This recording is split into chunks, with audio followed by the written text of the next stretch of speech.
Praise the lord. April 11, 2024 యోహాను సువార్త 8వ అధ్యాయం 12వ వచనం. నన్ను వెంబడించువాడు చీకటిలో నుండక జీవపు వెలుగు కలిగి ఉండును. అవును, యేసుక్రీస్తు ప్రభు ఈ మాటలు చెప్తూ ఉంటున్నాడు. మనమందరము కూడా చీకటి లోకంలో ఉంటున్నాం. ఈ యొక్క యోహాను సువార్తలో ఆయన పదే పదే మనకు మన ఆత్మీయ నేత్రాలు తెరవబడాలని ఆయన మనతో చెప్తూ ఉంటున్నాడు. ఈ లోకమంతా కూడా చీకటిలో నడుస్తుంది కాబట్టి ఏది చూడలేకపోతూ ఉంది అని. యేసుక్రీస్తు ప్రభు ఆయనే ఒక బలమైన మాటను తన గురించి చెప్తూ ఉంటున్నాడు. నేను లోకమునకు వెలుగైనాను. ఎవరైతే నన్ను వెంబడిస్తారో వారు చీకటిలో నడవక ఆయన జీవపు వెలుగులో నడుస్తారని చెప్తూ ఉంటున్నాడు. అవును, యేసుక్రీస్తు ప్రభుని వెంబడించడం అనగా ప్రతి బంధకము నుంచి, ప్రతి విధమైన శోధనల నుంచి మనమందరము కూడా తప్పింపబడి ఆయన అగ్నిస్తంభముగా మనల్ని నడిపించే దేవుడై ఉంటున్నాడు.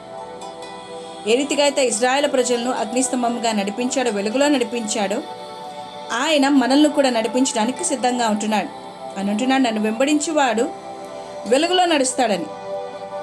అవును, నీవు వెలుగును కలిగి ఉంటావు. నీ యొక్క సహవాసము వెలుగుతో ఉంటుంది. యేసుని వెంబడించడం అనగా యేసుతో సహవాసము చేయడం, యేసుతో అంటుకట్టబడడం. ఎక్కడైతే యేసు వెళ్తాడో, ఎక్కడైతే యేసుక్రీస్తు ప్రభు ఉంటాడో, ఆయన ఏం బోధిస్తాడో, ఆయన ఏం చెప్తాడో వాటన్నిటిని విని వాటి ప్రకారం చేయువాడు వెలుగులో ఉంటాడు. అవును, యేసు ప్రభు అనే వెలుగు మన జీవితంలో లేకపోతే మనం ఏది కూడా చేయలేము, చూడలేము.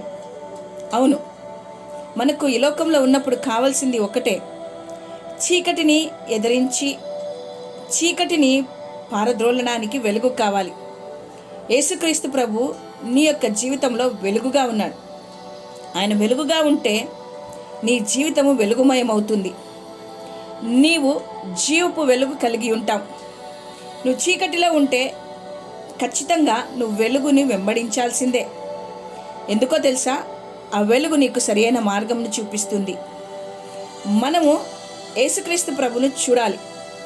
యేసుక్రీస్తు ప్రభు వెలుగైన దేవుడు మన జీవితాలలో కనబడాలి.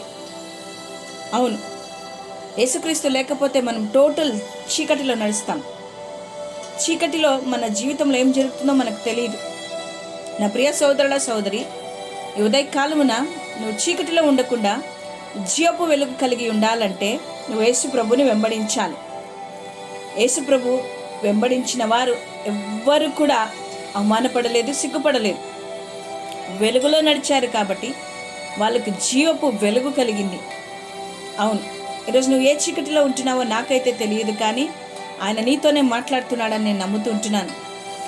జీవపు వెలుగు కలిగి నువ్వు ఉంటావు కాబట్టి చీకటిల నుంచి బయటికి రా.